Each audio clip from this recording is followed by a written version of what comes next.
न सिर्फ मुस्लिम बल्कि इस बार के दिल्ली चुनाव में जाट वोटर्स पर भी सबकी निगाहें टिकी हुई हैं। आम आदमी पार्टी के मुखिया अरविंद केजरीवाल ने तो जाट समाज के लिए बीजेपी से एक बड़ी मांग भी कर दी, जिस पर राजनीति तो गर्म है ही, साथ ही यह भी पूछा जा रहा है कि इस बार जाट समाज के वोटर दिल्ली की सत्ता में किसकी ठाठ कराने वाले हैं। ये रिपोर्ट।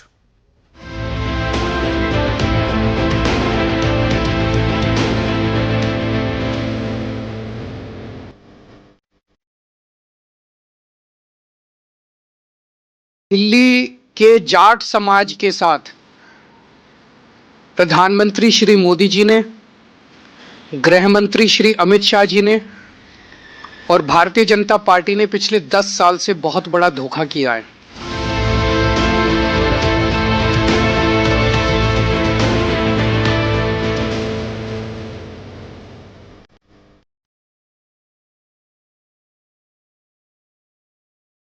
जो कहता था कि मैं तो धर्मनिरपेक्ष हूं, हमको सारे समाजों को लेकर चलना चाहिए, आज उसको जाटों की याद आ रही है।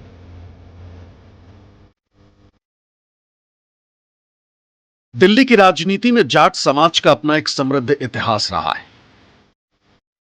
आउटर दिल्ली यानी दिल्ली के गांव देहातों में अपना खास दबदबा रखने वाला जाट समाज प्रदेश की सियासत की भी दशा और दिशा तय करता है। दिल्ली की आबादी में जाट समुदाय की संख्या तकरीबन 10% है। राजधानी के 364 गांवों में से 225 गांवों में जाट समुदाय की बहुलता है, जो कि 70 में से 8 विधानसभा सीटों पर अपना वर्चस्व रखते हैं। जिन सीटों पर जाट समुदाय काफी मुखर है, उनमें नांगलोई, मुंडका, नजफगढ़, बिजवासन, महरौली, रिठाला, मटियाला और किरारी शामिल है। इन सभी सीटों पर जाट समुदाय का वोट निर्णायक भूमिका निभाता है। दिल्ली की राजनीति में जाट समाज की क्या अहमियत है, इसका अंदाजा पिछले कुछ चुनावी नतीजों से लगा सकते हैं। 2013 के चुनाव में जाट बीजेपी की तरफ थे, तो जाट बहुल 8 सीटों में से 6 पर बीजेपी को जीत मिली थी, जबकि 1 सीट पर निर्दलीय तो 1 पर आप को जीत मिली थी। लेकिन 2015 में समीकरण बदल गया। इस चुनाव में जाटों ने एक तरफा आपको समर्थन दिया था, जिससे सभी 8 सीटों पर केजरीवाल के प्रत्याशी को जीत मिली थी। इसके बूते आप 67 सीटों पर जीत हासिल करने में कामयाब रही थी। मगर 2020 के विधानसभा चुनाव में जाट बंट गए, जिसके कारण जाट बहुल 3 सीटों पर बीजेपी और 5 पर आपको जीत मिली। भारतीय जनता पार्टी इस बार फिर 2013 की तरह ही जाट समुदाय की मजबूत लामबंदी में जुटी हुई। दिल्ली चुनाव में त्रिकोणीय मुकाबले की वजह से पार्टी जाट वोट बैंक को काफी अहम मान रही। आम आदमी पार्टी के कद्दावर नेता और केजरीवाल सरकार में मंत्री रहे कैलाश गहलोत को बीजेपी में शामिल कराना भी इसी रणनीति का हिस्सा माना जा रहा है। साथ ही दिल्ली के एकमात्र जाट मुख्यमंत्री रहे साहिब सिंह वर्मा के बेटे और पूर्व सांसद प्रवेश वर्मा तो इस बार के दिल्ली चुनाव में पार्टी की ओर से ज्यादा तवज्जो दिए जाने के पीछे भी यही रणनीति माना जा रहा है। इस बात को केजरीवाल भी बखूबी जानते हैं। यही वजह है कि चुनाव से ठीक पहले केजरीवाल ने बीजेपी की इसी मजबूत लामबंदी को तोड़ने के लिए जाट समुदाय को ओबीसी में शामिल करने की मांग कर एक बड़ा सियासी स्ट्रोक चल दिया। पिछले 10 साल में 3 बार दिल्ली के देश के गृह मंत्री ने और 1 बार देश के प्रधानमंत्री ने पूरे जाट समाज को बुला के बोला, अगर प्रधानमंत्री और गृह मंत्री झूठ बोलेंगे, अगर प्रधानमंत्री और गृह मंत्री अपने वादे को पूरा नहीं करेंगे, अगर प्रधानमंत्री और गृह मंत्री को जाटों की याद केवल चुनाव के पहले आती है, आप देख रहे हो हर चुनाव के पहले जाट समाज को बुलाते हैं, कहते हैं वोट दे दो, इस बार वोट दे दो, अगली बार कर देंगे, इस बार वोट दे, और कभी नहीं करते। मैंने प्रधानमंत्री जी को उनके वादे, उनके और अमित शाह जी के वादे याद दिलाए हैं कि आप ये वादा पूरा कीजिए। ये वही अरविंद केजरीवाल हैं जो ये कहते थे कि दिल्ली के गांव के लोगों से बदबू आती है। ये वही केजरीवाल जी हैं जो आज तक दिल्ली के एक भी गांव के लोगों को अपने शीश महल में घुसने नहीं दिया।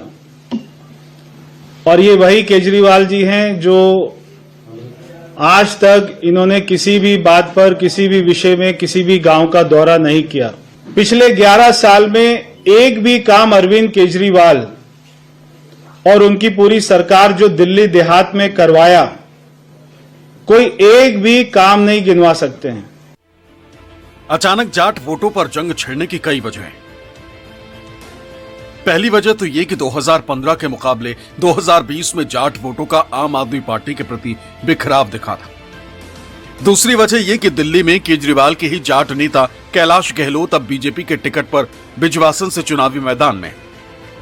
तीसरी वजह है कि नई दिल्ली सीट पर प्रवेश वर्मा केजरीवाल के खिलाफ बीजेपी के उम्मीदवार हैं, जो जाट समाज से आते हैं। देश में नॉर्मली जाटों के बारे में कहा जाता है कि वन साइडेड वोट जाता है। ऐसा होता नहीं है। जो मैं जाके देखा हूं, जाट जाट जाट जाट कहते रहे, ऐसा होता नहीं है।